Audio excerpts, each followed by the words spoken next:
Experience எப்படி இருக்குன்னு பார்க்கலாம். எக்ஸ்பீரியன்ஸ் பார்க்க இது என்ன சயின்ஸ் எக்ஸ்பிரஷனா?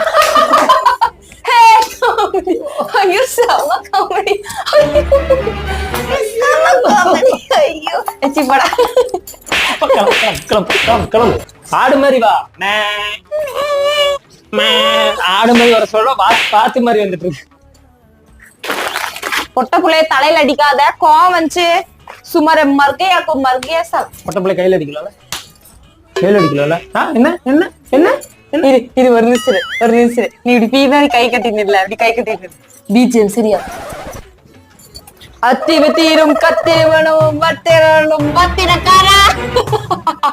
பக்கத்துல சிரிக்காத. நீ பிஜிஎம் போட்டது கூட பயமா இருக்கு. சிரிக்காத. இந்த பசங்களுக்கு வந்துட்டு நம்ம என்னதான் கஷ்டப்பட்டு செஞ்சாலும் பொண்டாட்டி செய்ய சூப்பர்னு வராது. அம்மா வந்து அப்படி நல்லா செய்யலனாலும் பூ மாதிரி இட்லி இருக்காம, இந்த இட்லி வந்து சட்னி தானமா